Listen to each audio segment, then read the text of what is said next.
Welcome to the eSports Report. On today's show, we take a look at the latest developments in the LCS. 20% HP. We follow the frag bite action at the 2013 Masters Cup. From Kyoshima, but then Freiburg comes right back. And take a trip over to Sweden for STARCRAFT and CSGO. Ja, det verkar ju faktiskt som att... Hello again and welcome to the eSports Report, where we bring you all of the latest developments in the world of competitive gaming. I'm Chris Puckett, joined as always by Desi Sanchez, and Desi this week saw League of Legends take the stage with a number of big tournaments. Absolutely. This weekend, Riot Games kicked off the Battle of the Atlantic in Cologne, Germany.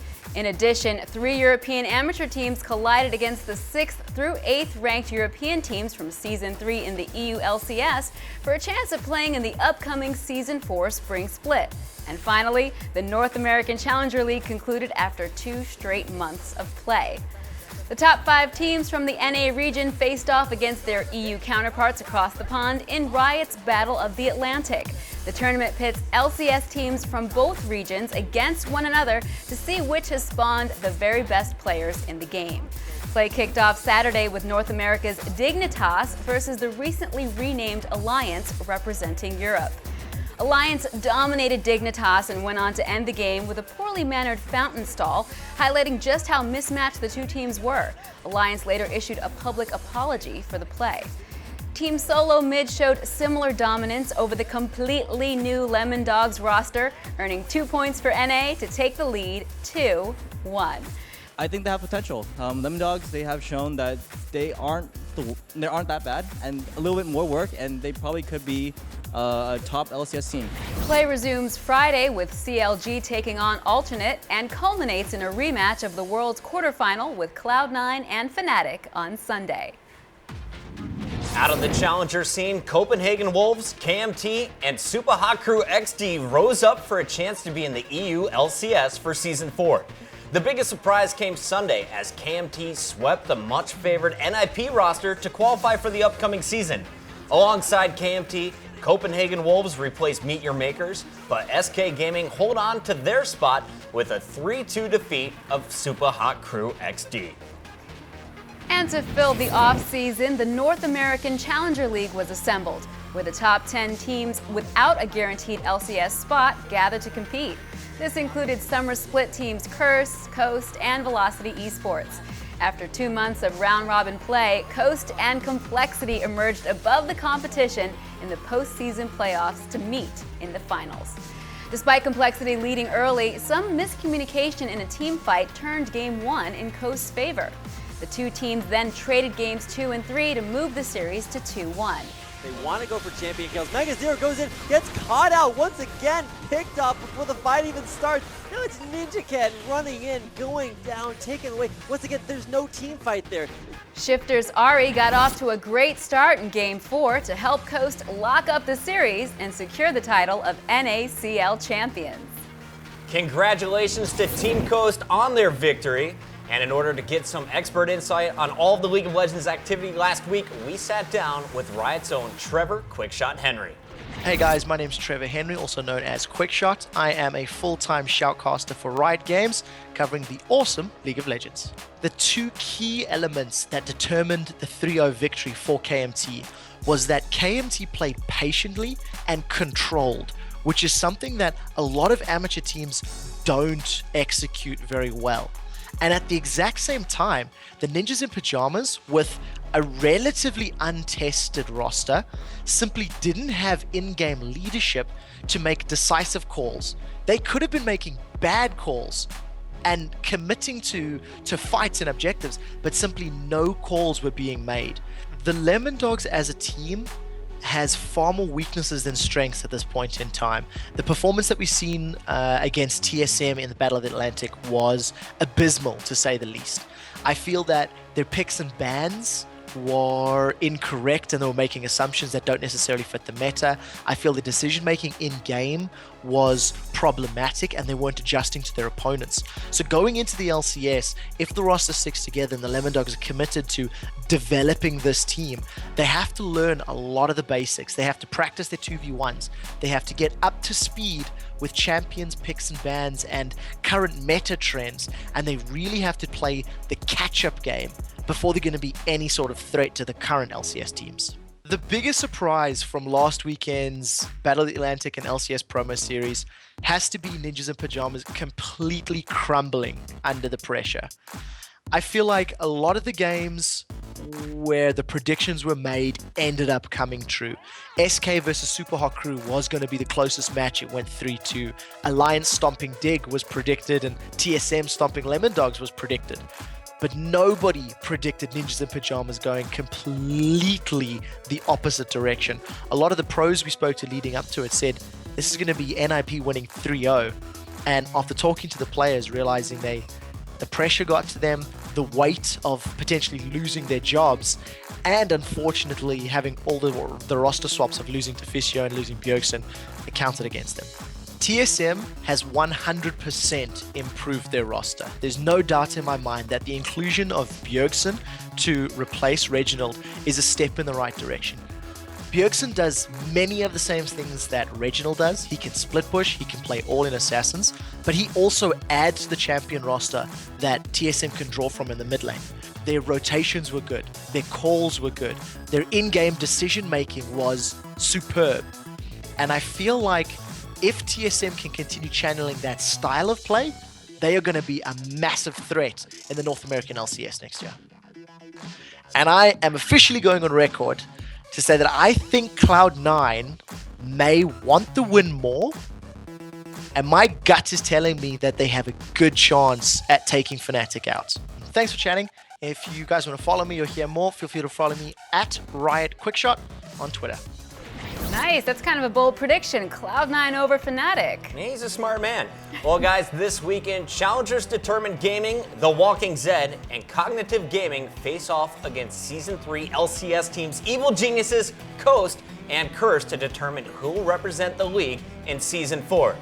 The teams that don't secure an LCS spot this time around won't be missing in action, though, but will be joining Riot's new sponsors Coca-Cola and Coke Zero in their sponsored amateur league. Well, that's what's going on in the League of Legends world. Now, for fans of PlanetSide out there are some notable improvements headed your way. Operation Make Faster Game, or OMFG for short, hits Phase 2, bringing some serious improvements to the physics systems in-game and a huge revamp of the continent of Esamir. Now's the perfect time to get into PlanetSide 2 if you haven't already, so just head on over to planetside2.com and learn more. OMFG, gotta love it, Higby. Now, when we come back, we break down the results from the Fragbite Masters Cup. Just picking up one as well. Flaren gonna get the Recap the MLG Call of Duty 2K Series tournament. Somebody please stop this, man. And we sit down with Solid Jake to talk Smash Brothers. Just kind of acknowledge it as an esport. Welcome back to the eSports Report. Now, guys, before we go any further, we want to take this opportunity to let you know that MLG is finally unleashing its own Xbox avatar items on the Xbox Live Marketplace.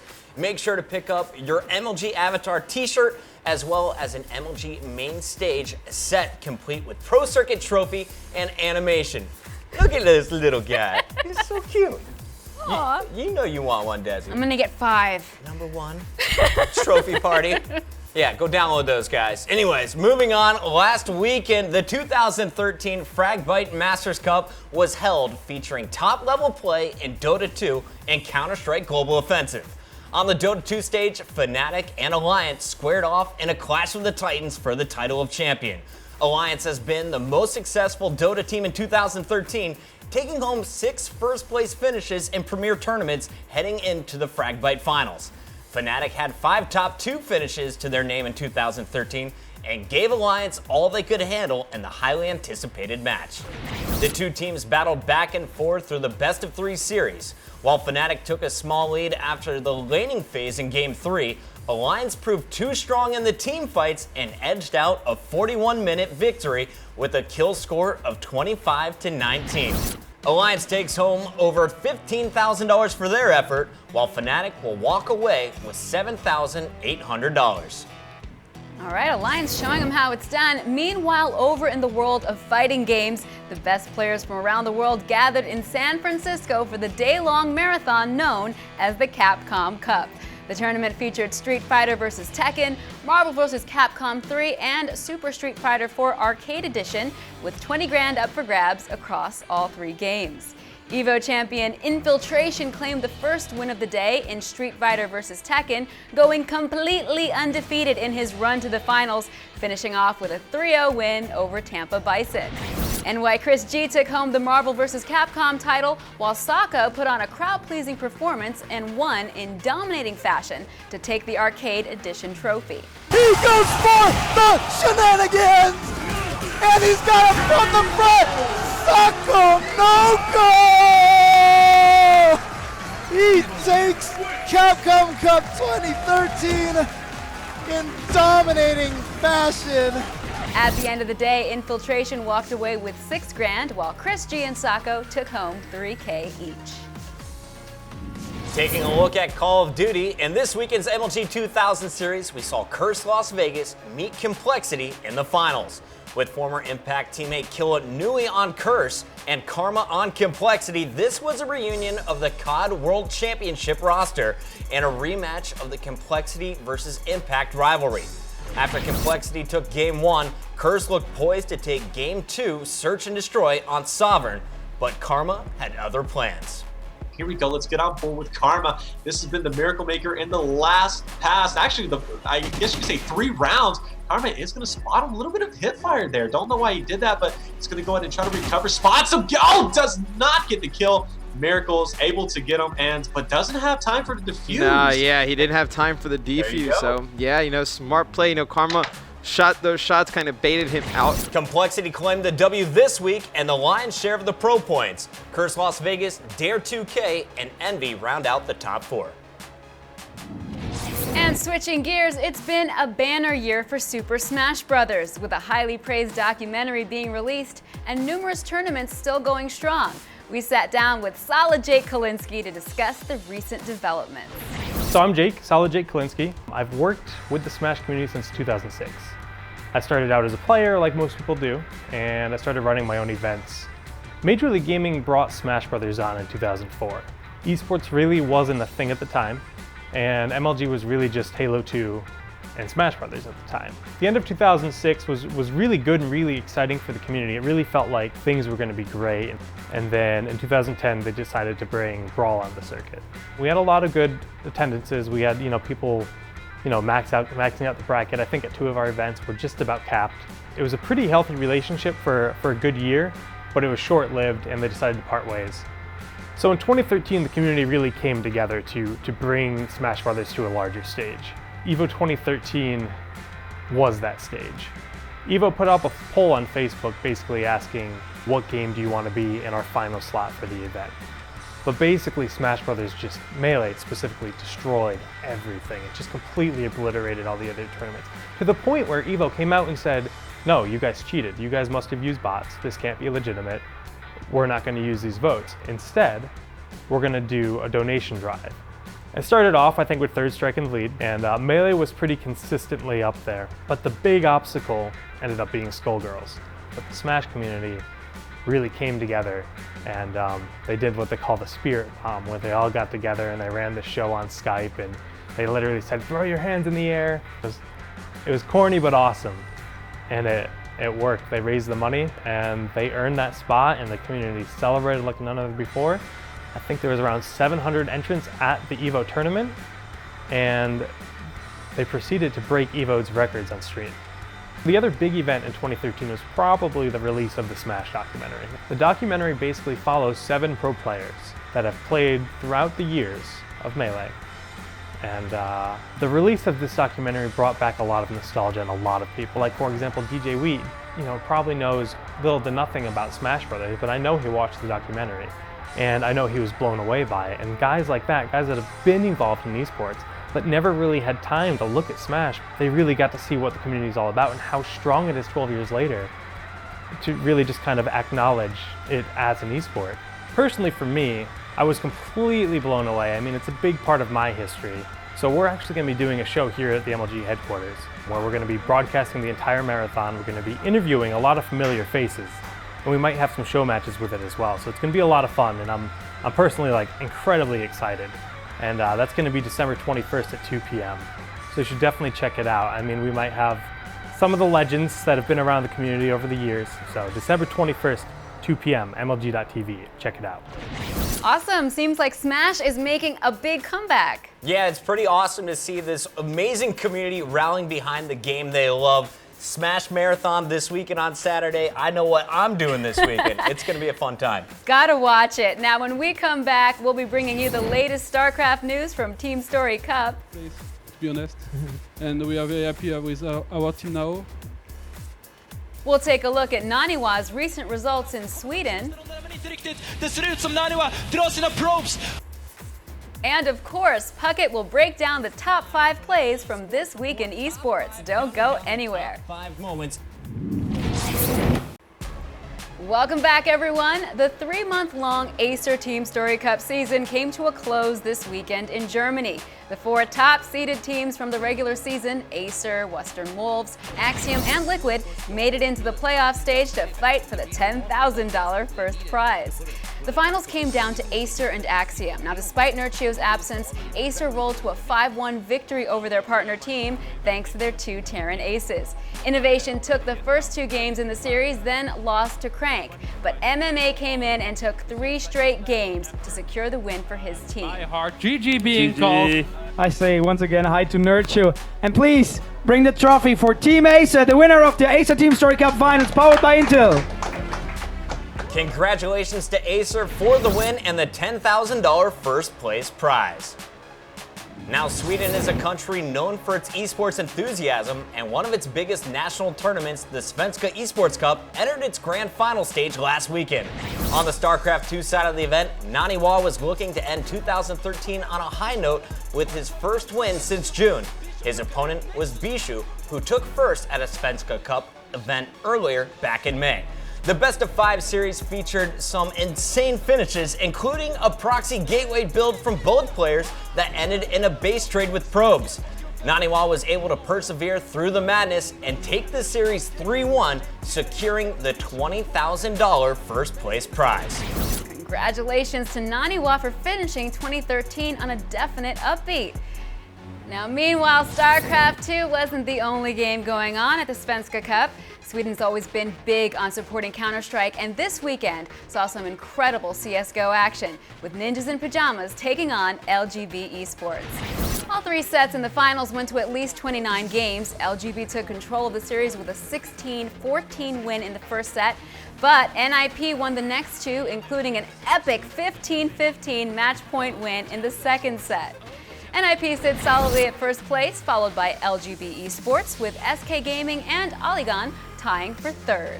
Man, NIP has been busy, it seems, because not only did they win the Svenska Cup, but also they found time to somehow compete at the Fragbite Masters Cup.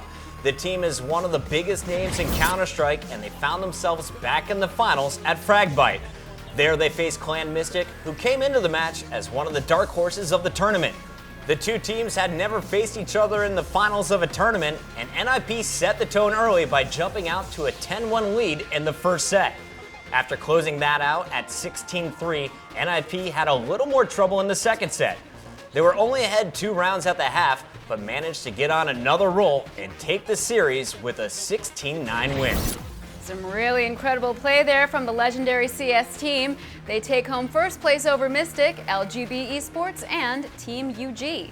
Now, speaking of incredible play, you know what time it is. It's time for the top 5 plays of the week. That's right, so here we go, ladies and gentlemen. It is time for your eSports Report top 5 moments in eSports from last week. And coming in at number 5, we got a play from the Acer Team Story Cup, where Ryung demonstrates his mastery of more than just StarCraft. What the hell? Really? Yeah. What the hell? Ryung, oh, he forgets to put the other hand on the table. Oh, Okay, such a beast. what an amazing final of the... Oh, Oh, but now we come back to the right hand. Alicia's getting into this. Oh, did you see that face? He was making fun of Alicia. It's all about the strategy. Coming in at number 4, it's definitely the craziest play in Dota this week. Miracles with a do-or-die base raid to beat Team Titan. Try and get out. Are they going to TP anyone back? Where is the clock look? Where's the clock look? Oh, RTK doesn't have a TP skill. They're going to lose their melee racks as well. Look at Miracle doing work there. Miracle's going to hit the tier 4 tower. He's gonna lose the replicate. Did he lose the replicate?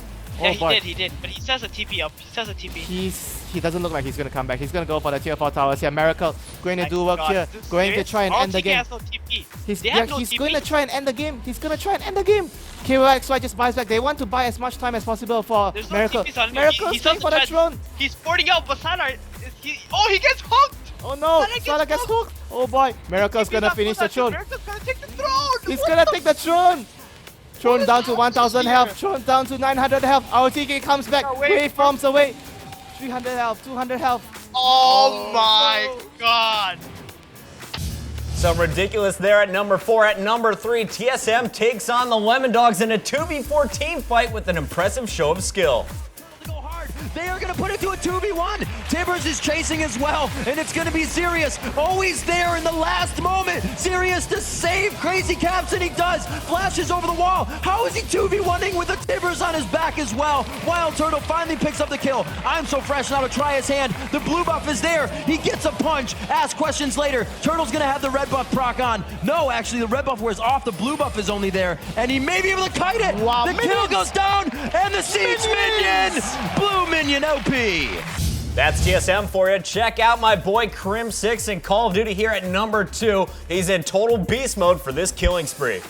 This guy is on a 4 kill streak, shooting some bodies, going big, going for another one now on a 5 kill streak. Somebody please stop this man. He's about to run out of bullets with the mini bullets as he's putting into those dead bodies. Going for another one, gets that drop shot. Goes on a 6 kill streak, Mr. X. Can he go on a 7? Yes, he can. Oh, man. Oh, this guy can't stop him. Crim is on a tear right now, and you know, oh my god. I mean, Crim is unreal, man. I mean, we've seen stuff like that on LAN when.